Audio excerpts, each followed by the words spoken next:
Chers frères et sœurs, Assalamu alaikum wa rahmatullah wa barakatuh.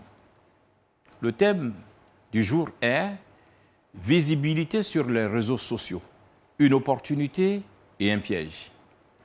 À l'heure de la révolution numérique, les réseaux sociaux sont devenus l'espace d'échange et de socialisation de beaucoup de personnes, notamment les jeunes qualifiés des générations Z.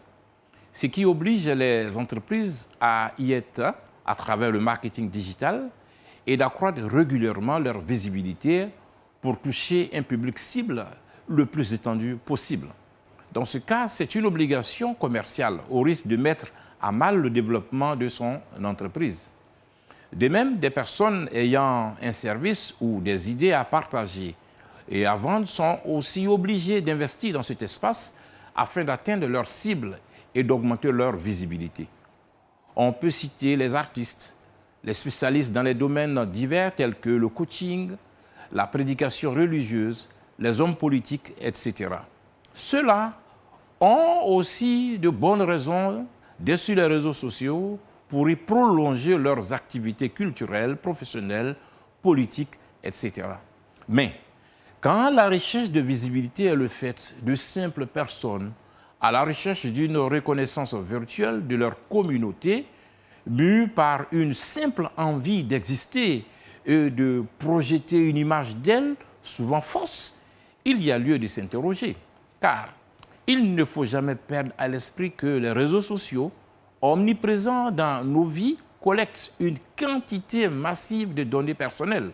Ces informations, allant des photos aux opinions sur divers sujets, notamment politiques, deviennent des cibles attractives pour divers acteurs malveillants.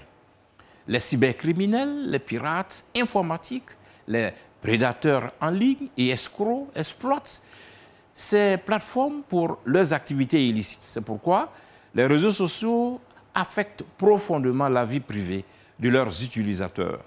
La masse de données collectées permet de dresser des profils détaillés, souvent à l'insu des individus concernés.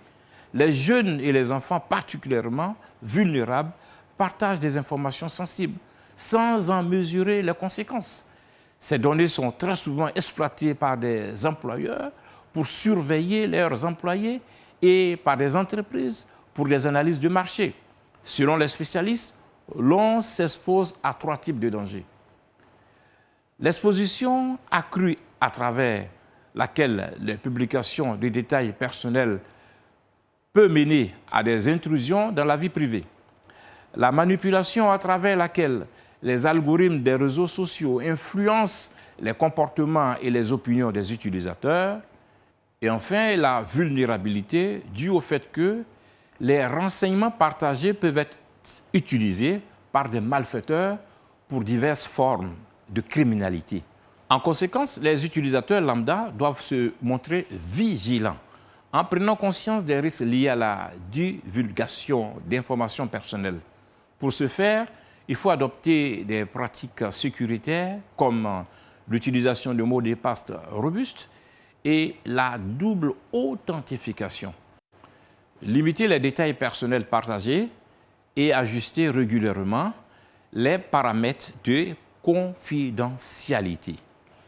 D'un point de vue spirituel, exposer la vie privée sur les réseaux sociaux, c'est courir le risque de s'exposer au mauvais œil et aux envieux.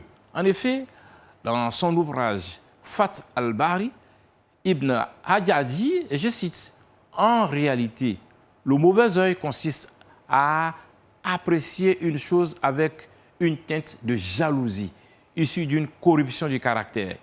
Et celui qui en est l'objet en subit les méfaits. » Fin de citation. Tout ce qui précède oblige à contrôler l'usage qu'on fait des réseaux sociaux, notamment en ce qui concerne la vie privée. Qu'Allah nous protège contre tous les maux. Amin. Ya Rab.